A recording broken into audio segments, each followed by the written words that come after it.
Imagine waking up one morning, checking your phone, and watching everything you've ever saved just disappear. No warning, no second chance, just gone. This has happened more times than most people know. And every single time, the world swore it would never happen again. It always does. These are 10 moments when financial markets collapsed overnight, leaving millions of ordinary people in shock, in debt, and in despair. In October 1929, the Roaring Twenties came to a brutal stop.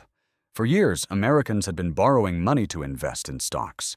The market felt unstoppable. Banks were lending, factories were running. People believed the good times would last forever. Then, on a single Thursday morning in late October, panic spread through Wall Street like wildfire. Investors started selling. Then more investors started selling. Within hours, the stock market lost billions of dollars in value. Traders were screaming on the floor. Phones were ringing with no good news on the other end. By the time the market closed, fortunes had been erased. Banks collapsed. Businesses shut down. Millions lost their jobs. What followed was the Great Depression, a decade of suffering that scarred an entire generation. And it started in a single day. But that was nearly 100 years ago. Surely the world had learned. It hadn't. On October 19th, 1987, a day that would become known simply as Black Monday, the Dow Jones Industrial Average dropped by over 22% in a single trading session. That remains the largest single-day percentage crash in Wall Street history. No war had started.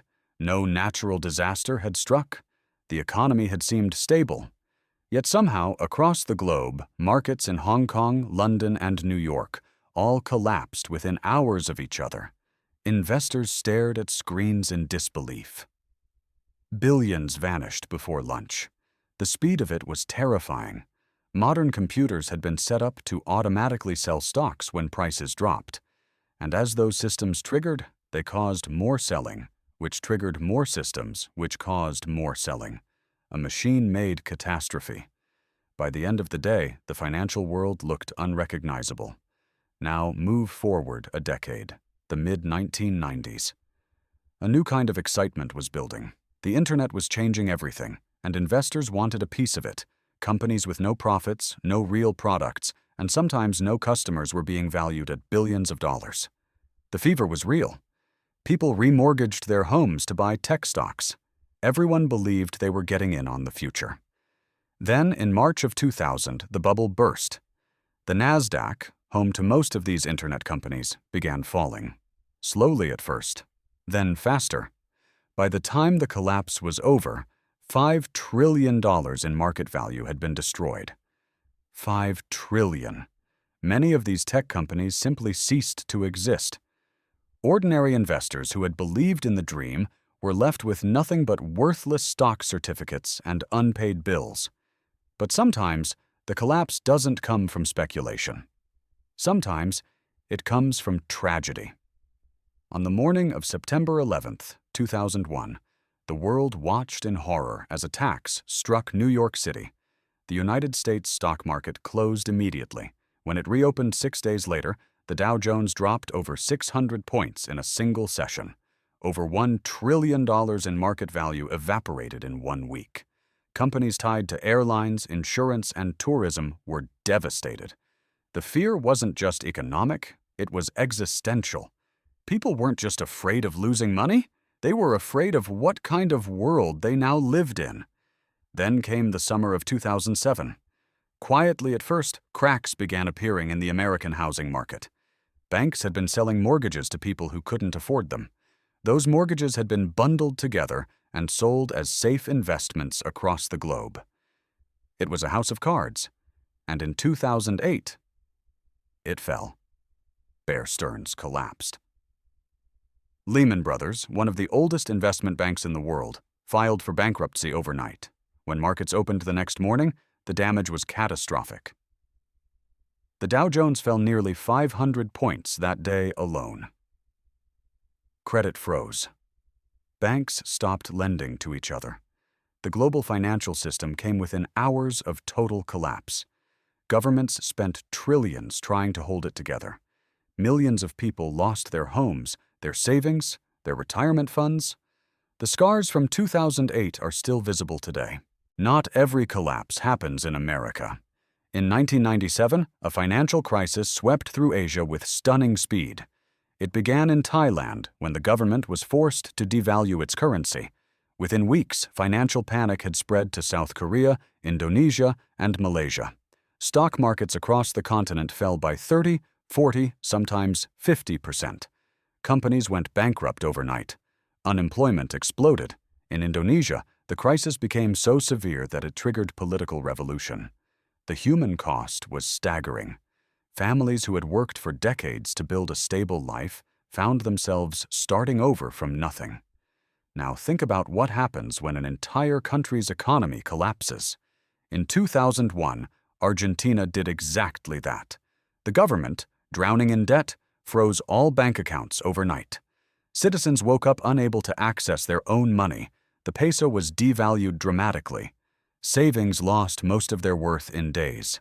People took to the streets in rage. Supermarket shelves were emptied. The president resigned. The country defaulted on its debt. It was one of the largest sovereign debt collapses in history. And for the people living through it, it felt like the end of everything they had built. Greece, too, knows this kind of fear. Between 2010 and 2015, the Greek financial crisis pushed one of Europe's oldest democracies to the very edge of total economic collapse. The stock market in Athens fell by over 80% over several years. Banks were forced to limit how much cash people could withdraw each day. Lines formed outside ATMs. Pharmacies ran out of medicine because the government couldn't pay suppliers. Unemployment reached 27%. Young people left the country by the hundreds of thousands. The world watched and wondered whether the entire Eurozone would unravel. And then came a virus. In February of 2020, rumors from China about a new illness were spreading faster than anyone wanted to admit. Then, in a matter of days, the stock market registered what it had always been designed to register: the raw emotion of the human population. Fear. The Dow Jones suffered its fastest drop from a record high to a bear market in history. In just 11 days, it lost over 30% of its value. Trillions disappeared almost overnight. Businesses shut their doors. Supply chains broke down. The word pandemic entered everyday conversation, and with it came a financial panic unlike anything seen since 2008. People panic-bought everything they could find and panic-sold everything they owned. And somewhere, right now, the next crisis is forming. You just can't see it yet. That's what every single one of these moments has in common. Before the crash, almost nobody believed it was coming. The investors in 1929 believed the market would keep rising. The tech entrepreneurs of 2000 believed the internet had changed the rules forever. The bankers of 2008 believed the math protected them.